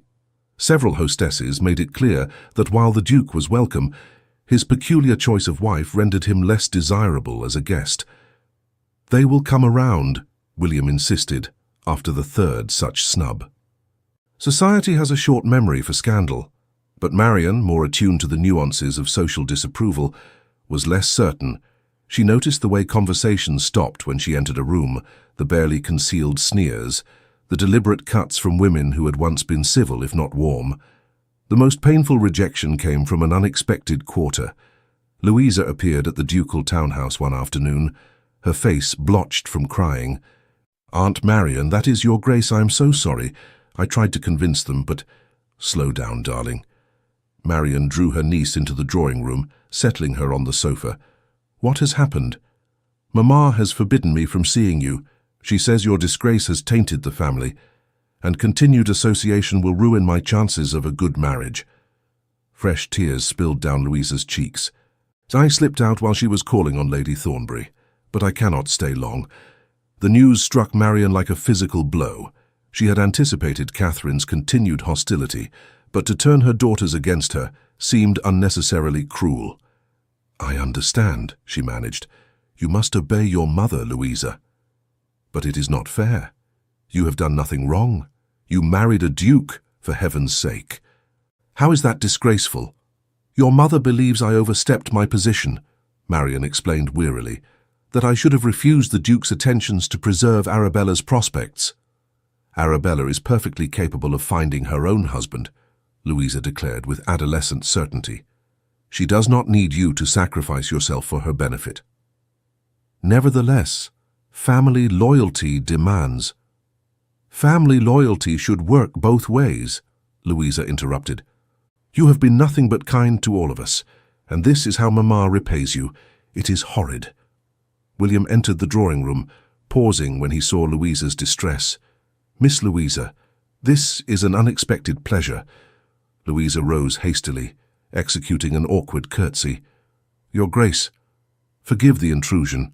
I merely wished to see my aunt." "You are always welcome here," William said firmly. "You need not ask permission or offer apologies. Consider our home yours whenever you wish to visit. But Mamma has forbidden— Your mother's dictates do not extend to my household. If you wish to see your aunt, you may do so freely." His tone brooked no argument. "I shall have my secretary draft a formal invitation for you to call regularly, which you may present to your mother as social obligation rather than personal choice. She can hardly forbid you to accept an invitation from a duke without causing offense." The strategic thinking behind the offer made Marian love her husband even more. He was not merely defending her, he was actively working to preserve her connections to those family members who valued her. Louisa departed an hour later, fortified by tea and the promise of regular visits. After she left, Marian turned to William with gratitude shining in her eyes. "Thank you. You did not have to offer such generosity to my family after their treatment of you." "I did it for you, not for them," William replied. "You love Louisa. I will not allow petty spite to sever that bond. Catherine will be furious." "Catherine can choke on her fury for all I care." He pulled Marian into his arms, resting his chin atop her head. "I will not let them hurt you any more, my love. Not while I have breath to prevent it." But preventing hurt proved more difficult than William anticipated. Society's disapproval manifested in countless small cruelties. The hostess who seated Marian at the far end of the table during a dinner party, the lady who requested Marian's absence from a charity committee, the whispered comments just loud enough to be overheard. Through it all, Marian maintained her dignity with an effort that exhausted her. She accompanied William to social events with her head held high, smiled graciously at those who sneered, and pretended indifference to the constant scrutiny. But privately, the weight of society's judgment was crushing her. It came to a head at Lady Westmoreland's ball, 6 weeks after their marriage. Marian had tried to beg off attending, pleading a headache, but William insisted they maintain appearances. "We cannot let them drive us into hiding," he argued, and that would be admitting defeat. So Marian dressed in her finest gown, a creation of sapphire silk that matched her new jewelry, and accompanied her husband to what proved a disaster. From the moment they arrived, the hostility was palpable. Women turned away when Marian approached. Conversations faltered, then resumed in pointed whispers. Even the gentlemen, usually more courteous, regarded her with barely concealed disdain. The breaking point came when Marian overheard Lady Ashworth holding forth to a circle of matrons.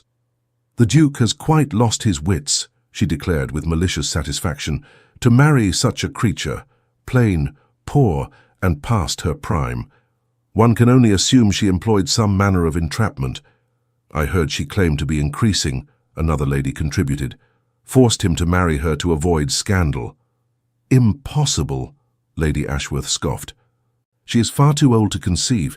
No, I suspect she simply wore down his resistance through persistence. Some women have no shame." Marian stood frozen behind a column, each word a dagger to her heart. She wanted to flee, to hide, to disappear entirely. But William appeared at her elbow, his face like stone. "We are leaving," he said quietly. Just now. William. Now. Marian. He escorted her from the ballroom with glacial dignity, ignoring the curious stares and whispered speculation. Once in their carriage, the facade crumbled. William pulled Marian into his arms as she finally surrendered to tears. "I am so sorry," she sobbed. "I have ruined everything. Your reputation, your standing in society, your future. You should never have married me." "Do not," William said fiercely. "Do not apologize for existing, Marian. Those people are beneath contempt.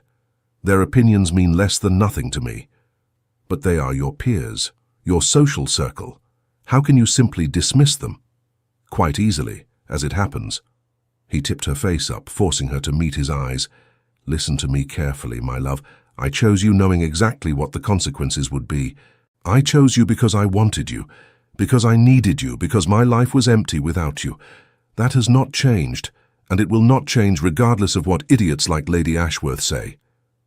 But your position, my position is secure. I am a duke, Marian. I could marry a serving girl and society would eventually accept it because they have no choice. You are not even that far removed from their ranks. You are a gentleman's daughter, educated and refined. Their mockery says everything about their pettiness and nothing about your worth." Marian wanted to believe him, but the wounds were too fresh. "Perhaps we should retire to Derbyshire," she suggested. "Leave London and its cruelty behind." "We could," William agreed. "But that feels like retreat. I would prefer to stand and fight. I am tired of fighting." He was silent for a long moment, his hand stroking her hair with gentle repetition. "Then we shall rest," he said finally.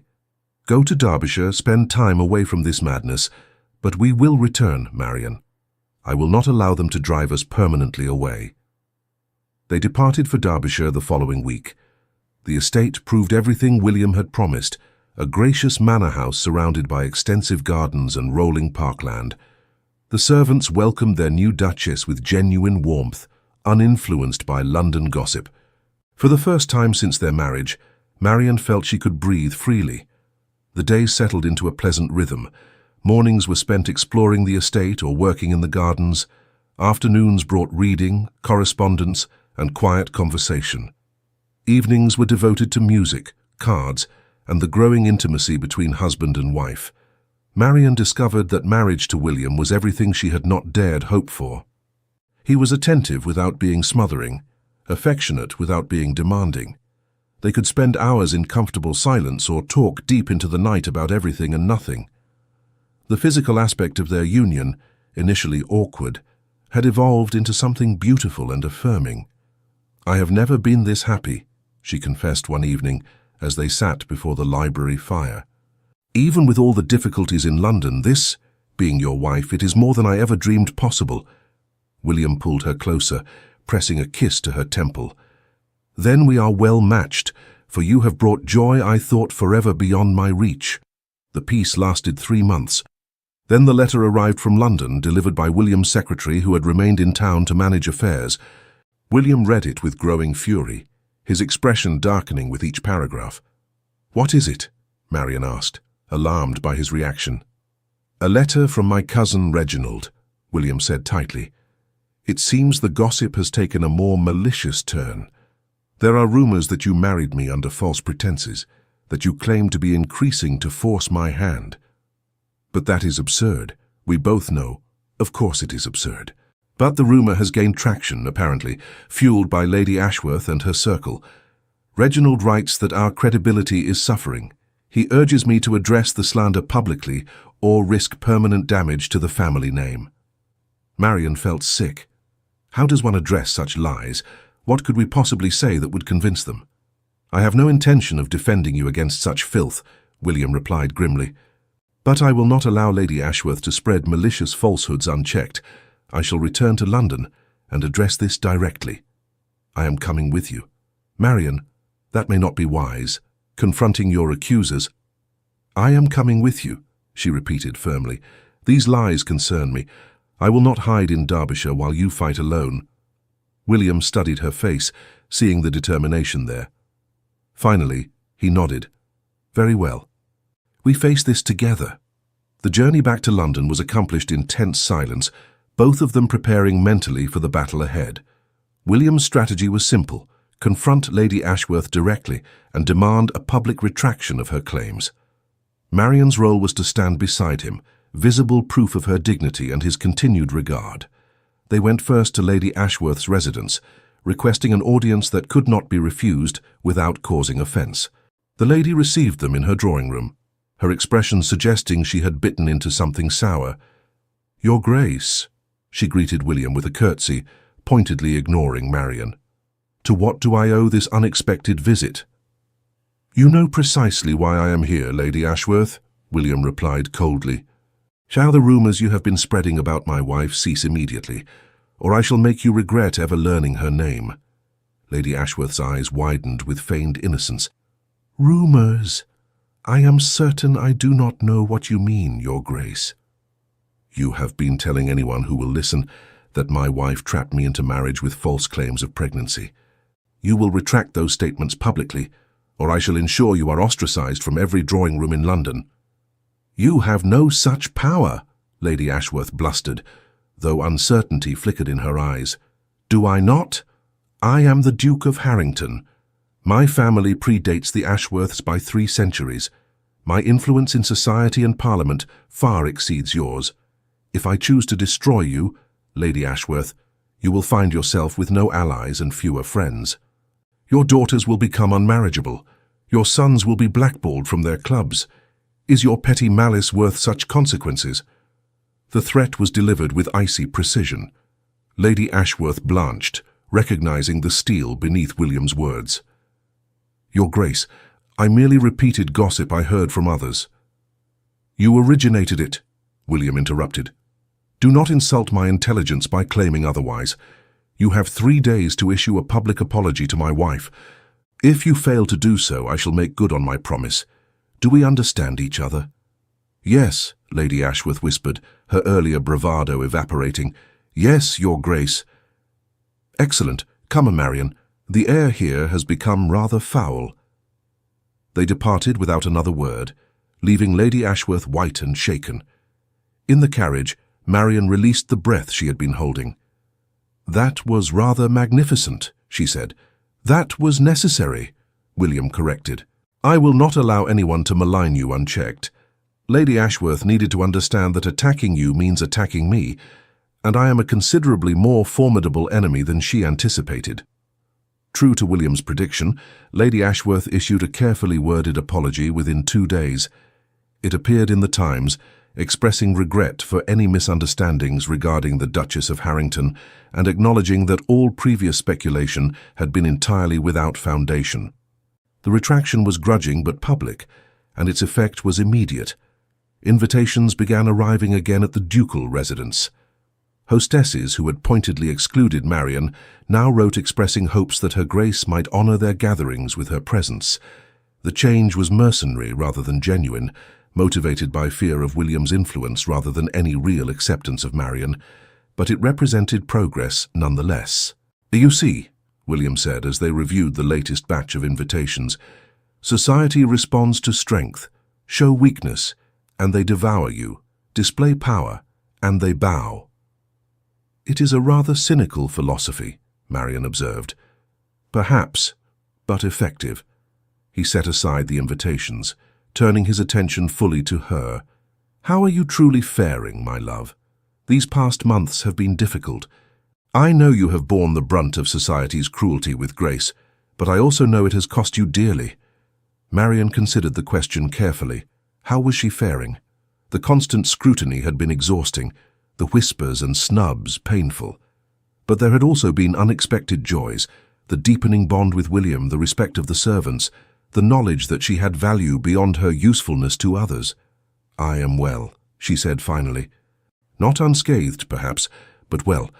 I have you, William, and that compensates for a multitude of social difficulties." "You should not have to compensate for anything," he replied, frustration evident in his voice. "You should be celebrated, admired, valued for the remarkable woman you are. In an ideal world, perhaps, but we live in this world, with its prejudices and limitations." She took his hand, squeezing gently. "I have learned that happiness does not require universal approval. Your love and respect are sufficient." He pulled her into his arms, holding her close. "You humble me, Marian. Your strength, your resilience, they put my own complaints to shame." "We each have our strengths," she murmured against his chest. "Yours is action. Mine is endurance. Together we are formidable." The social season progressed with Marian and William navigating the treacherous waters of Haute Tonne with increasing confidence. They attended select events, declined invitations from those who had been particularly cruel, and gradually assembled a circle of genuine friends who valued character over convention. Among these was the Earl of Pembroke and his wife, an older couple who had known William's mother and approved heartily of his choice of bride. Lady Pembroke, in particular, took Marian under her wing, providing guidance on navigating the complex social hierarchy. "You must understand," she told Marian over tea one afternoon, "that society will always fear what it cannot control. You represented chaos, a woman who violated every expectation by capturing a duke's heart.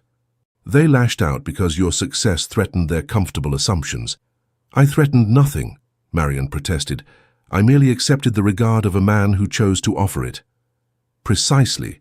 You accepted rather than schemed, which made your triumph all the more disturbing to those who believe marriage must be a calculated campaign." Lady Pembroke smiled warmly.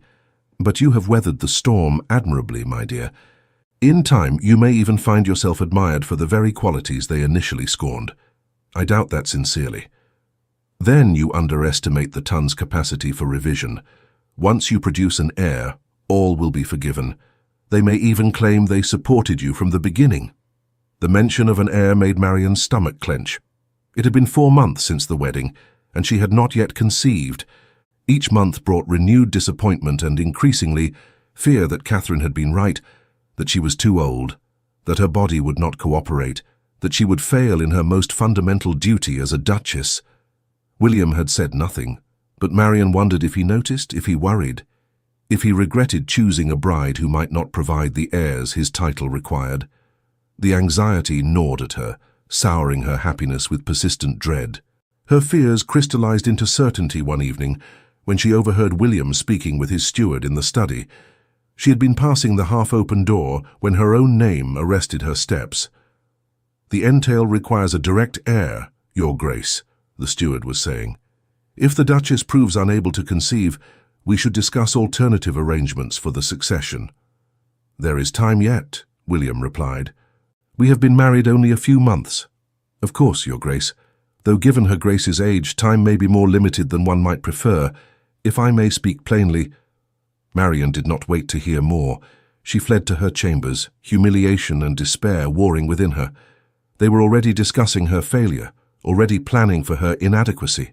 She had known this was a possibility, had even tried to warn William, but hearing it confirmed so boldly devastated her. She was still sitting dry-eyed and shaking when William entered an hour later. "Marian, you did not come down for dinner. Are you unwell?" "I heard you," she said flatly, "speaking with Mr. Harrison about the succession. About my failure to conceive." William's expression tightened. "You were not meant to hear that conversation." "Clearly, but I did. And now I know what you truly think."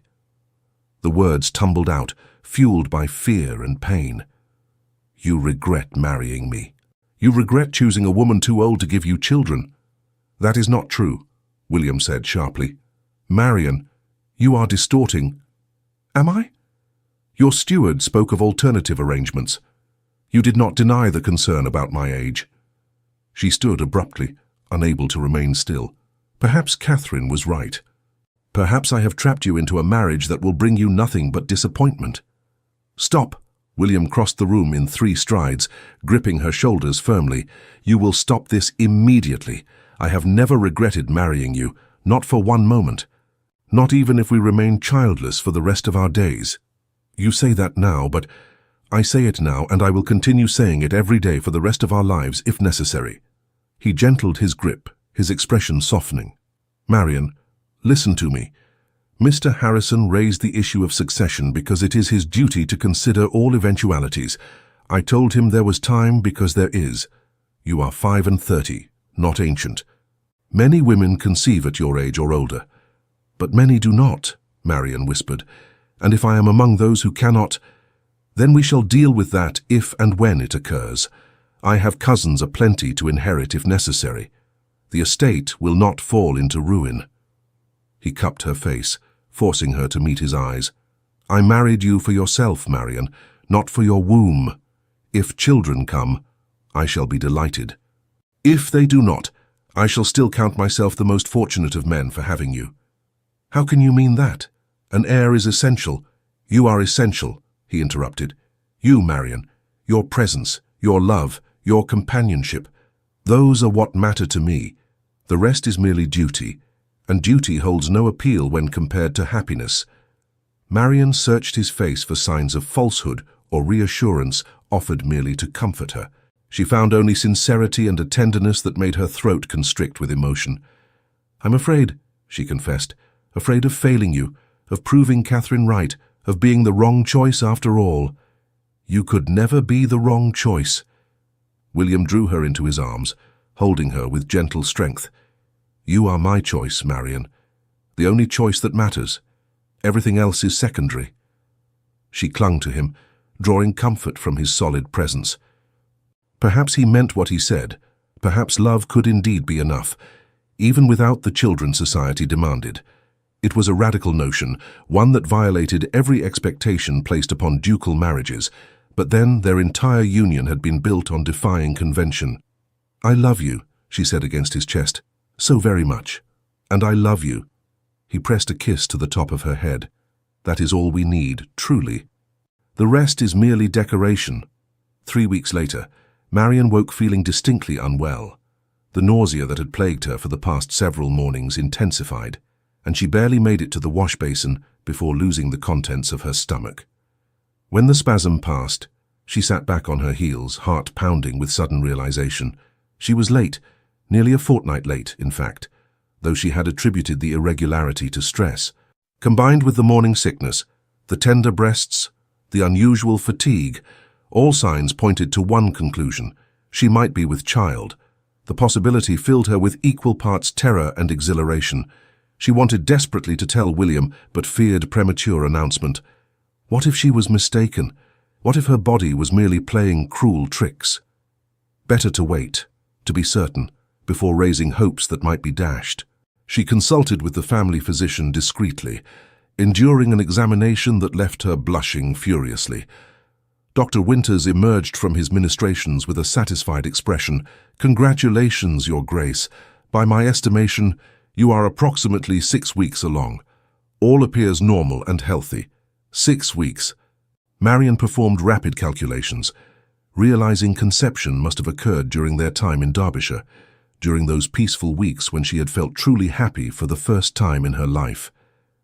It seemed fitting somehow that new life should begin in a period of such contentment. "How certain are you?" she asked, still afraid to believe fully. "As certain as one can be at this early stage. The signs are all consistent. If the pregnancy continues normally, you should expect to deliver sometime in late spring." Dr. Winters smiled kindly. "I recommend rest, moderate exercise, and avoiding excessive emotional turmoil. Shall I inform His Grace?" "No," Marian said quickly. "That is, I would prefer to tell him myself in my own way." She waited until that evening, after dinner when they had retired to their private sitting room. William was reading correspondence, his brow furrowed with concentration over some political matter. Marian watched him for a long moment, memorizing this instant before their lives changed irrevocably. "William." He looked up immediately, attuned to the nuances of her tone. "Yes, my love? I have something to tell you, something important." He set aside his papers, giving her his full attention. "You are frightening me slightly. Has something happened?" "Yes, something rather significant." She moved to sit beside him, taking his hand in hers. "I am with child." The silence stretched interminably. William stared at her, his expression cycling through shock, disbelief, and finally blazing joy. "Truly, you are certain. Dr. Winters confirmed it this afternoon, approximately 6 weeks along." A laugh escaped him, startled and delighted. He pulled her into his arms, holding her as though she might shatter. "Marian, my God, Marian, this is... I cannot..."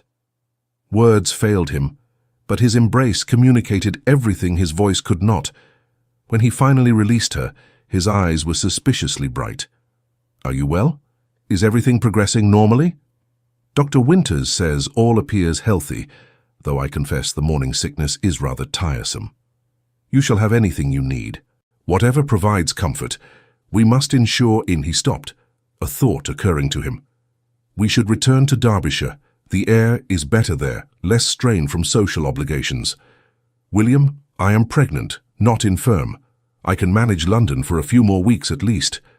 But the strain, the stress, the gossips will be present regardless of our location." She took his face in her hands, touched by his concern. "I am stronger than you think. This pregnancy does not render me fragile. Nevertheless, I intend to treat you as though you were spun from glass until our child arrives safely." His hand moved to rest gently on her still flat stomach. "You carry something infinitely precious." "Two infinitely precious things," she corrected. "The baby and myself." "Three," he amended. "The baby, you and my heart, which you have possessed completely since the moment we met." The declaration, so openly emotional, made Marian's breath catch. William was not typically given to such sentimentality, preferring to demonstrate affection through action rather than words. That he offered this glimpse into his heart moved her profoundly. "I love you," she said, the words inadequate but heartfelt. "And I love you. Both of you." He leaned down to kiss her stomach with tender reverence, and Marian felt tears prick her eyes at the gesture. News of the pregnancy spread through London with predictable speed. The announcement in the Times brought an avalanche of congratulations, many from quarters that had previously been hostile. It seemed Lady Pembroke had been correct. A coming heir absolved a multitude of social sins. Catherine sent a stiff note expressing pleasure at the news and hoping for a successful delivery. No invitation to reconcile accompanied the message, but the acknowledgement was more than Marian had expected. She responded with equal formality, maintaining civility if not warmth. Arabella's letter proved more surprising. The girl wrote expressing genuine happiness for her aunt and hoping they might resume acquaintance in the future. She confessed that her own engagement to a baronet, while not as grand as she had once hoped, had brought unexpected contentment. The maturity evident in her words suggested that time and experience had softened some of her earlier sharp edges. Only Louisa's response was unequivocally joyful. The girl arrived at the townhouse in defiance of Catherine's continued prohibition, throwing herself into Marian's arms with tears of happiness. "A baby? Oh, Aunt Marian, this is the most wonderful news. May I come visit after it is born? I should dearly love to help with the nursery." "Of course, darling. You shall always be welcome here." Marian held her niece close, grateful for this one family connection that had survived intact. The pregnancy progressed normally through the autumn and into winter. Marian endured the discomforts with good grace, sustained by William's unwavering attentiveness and the knowledge that she was fulfilling her duty even as she created new life. They retired to Derbyshire for the coldest months, seeking the peace and clean air of the countryside. It was there on a grey February morning that the pains began. They started as a dull ache in her lower back, gradually intensifying until Marian could no longer pretend nothing was amiss. William, who had been reading aloud to her, immediately set aside his book. "Is it time?" "I believe so, though Dr. Winters said first labours often take many hours. We should summon him, but there is no need for panic." William looked as though panic was precisely his preferred response, but he controlled himself admirably, sending for the physician and the midwife while ensuring Marian was made comfortable. The next 18 hours tested both their endurance. Labour proved every bit as difficult as Marian had been warned. The pain came in relentless waves, each stronger than the last, until she thought she could not bear another moment. William remained at her side, despite the midwife's protests that birthing rooms were no place for husbands. Holding Marian's hand and murmuring encouragement, even when she cursed him for getting her into this condition. "I'm never doing this again," she panted during a brief respite between contractions. "Whatever you wish, my love," William agreed, looking nearly as haggard as she felt. "I mean it. This one child shall have to suffice. Absolutely. One is perfect, ideal even. The midwife caught Marian's eye and smiled knowingly. She had clearly heard such declarations before and understood they rarely survived beyond the first year of parenthood. Finally, after what felt like an eternity, the baby arrived in a rush of blood and fluid. The midwife caught the infant expertly, holding it up for examination. A girl, your graces, small but healthy. A girl. Marian had not realized how much she had feared disappointing William with a daughter, rather than the heir he needed. But when she looked at her husband's face, she saw only wonder and relief. A daughter, he breathed. We have a daughter.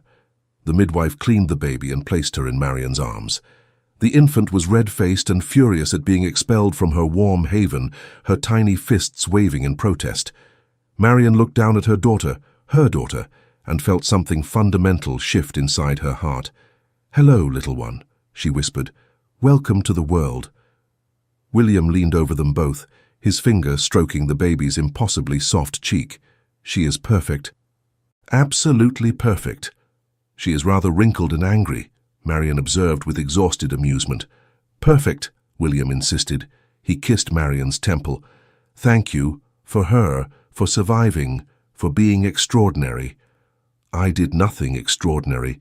Women have babies every day. You did something extraordinary for me. His voice was thick with emotion. You gave me a family, Marian, a real family, built on love rather than duty. That is a gift beyond price. The baby chose that moment to let out a surprisingly lusty wail, demanding attention. The midwife swooped in to help Marian attempt feeding, and the room dissolved into the timeless chaos of new parenthood. They named her Catherine Anne. Catherine for William's mother, Anne for Marian's. The choice of names represented a bridge between past and future, honoring those who had come before while creating something entirely new. Catherine thrived, growing from an angry red newborn into a plump, contented infant with her father's grey eyes and her mother's dark hair. William proved a besotted parent, spending hours in the nursery. Despite the raised eyebrows, such behavior provoked among the more traditional servants. Marian often found him simply watching their daughter sleep, his expression soft with wonder. I never imagined this, he confessed one night, as they stood together over the cradle. Never allowed myself to hope for such happiness. Nor did I, Marian agreed. For most of my life, I believed I would remain forever on the periphery, useful but unseen, necessary but unvalued. You changed all that, William. He pulled her close, and they stood united in the darkness, watching their daughter dream.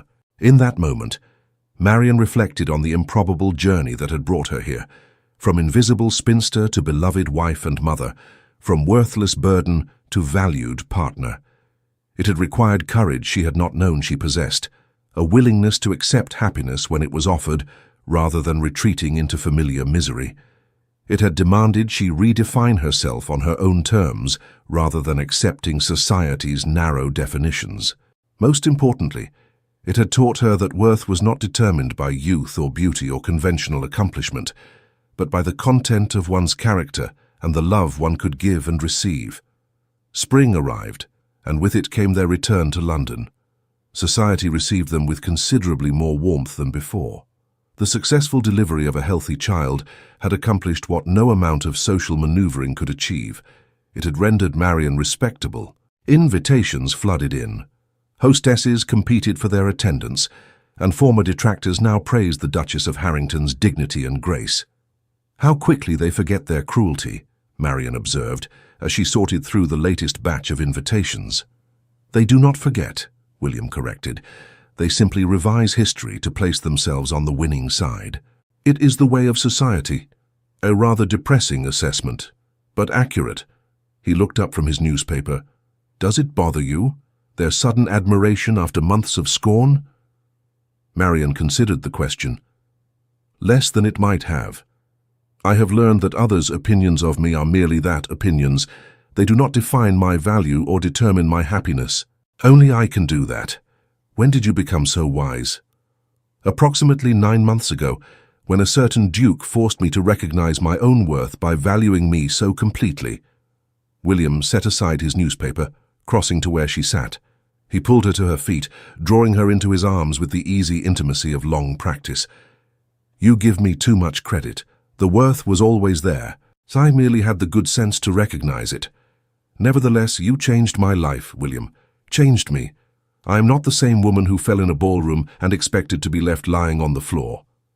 No, he agreed. You are stronger now, more confident.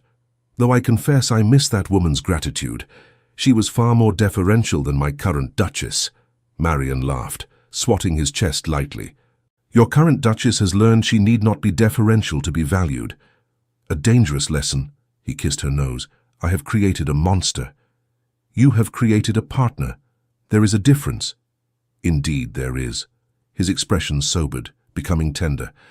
I want you to know something, Marian. These months with you and Catherine, they have been the happiest of my life. Not because you fulfilled some duty by providing an heir, but because you have given me what I never dared hope for. A home filled with love, rather than merely beautiful objects. The confession moved Marian deeply. And you have given me purpose beyond usefulness, value beyond function. We have saved each other, I think. Then we are the most fortunate of fools, to have found salvation in each other when society predicted only disaster. They stood together in the morning light streaming through the windows, two people who had defied expectations to build something genuine and lasting. Outside, London continued its endless social dance. But within these walls, Marian and William had created their own world, one founded on mutual respect, growing love, and the quiet triumph of choosing each other against all odds. A knock at the door interrupted the moment. The nurse entered carrying Catherine, who had woken from her nap demanding attention. William took his daughter immediately, cradling her with practiced ease. Good afternoon, my darling. Did you sleep well? He bounced her gently, earning a gurgling laugh that made his entire face light up. Marian watched husband and daughter together, her heart full to bursting. This, she thought, was what happiness looked like, not grand gestures or social triumphs, but simple moments of connection, of being fully present with those one loved. She thought of the woman she had been, the invisible aunt, the overlooked spinster, the burden tolerated but not cherished. That woman seemed like a stranger now, or perhaps a chrysalis that had contained her true self until the right circumstances allowed emergence. What are you thinking? William asked, noticing her expression. That I am grateful, Marian replied. For all of it, the struggles, the pain, the social battles, they led me here to this moment, to you and Catherine. I would not change any of it. Not even the champagne incident, William teased. Not even that. Especially not that, actually, since it brought us together. Then we must raise a glass to clumsy accidents and champagne-soaked gowns. He shifted Catherine to one arm, offering his hand to Marian. Come, let us take our daughter for a walk in the garden. The roses are blooming, and I would show them to her. Marian took his hand, and together they walked into the spring afternoon, their daughter cradled between them. Behind them lay a year of transformation, from strangers to partners, from mockery to respect, from loneliness to love. Ahead stretched a future rich with possibility, built on the foundation of their improbable but undeniable connection. Society would continue to gossip, would find new scandals to dissect and new victims to judge, but Marian no longer cared. She had found something more valuable than social approval. She had found herself, and in doing so, had found everything she needed. As they entered the garden, Catherine laughing at the butterflies dancing among the roses, William squeezed Marian's hand gently. She looked up to find him watching her with an expression of such profound contentment that it took her breath away. I love you, he said simply. Today, tomorrow, always. And I love you, Marian replied, the words carrying the weight of absolute truth. Always. The end.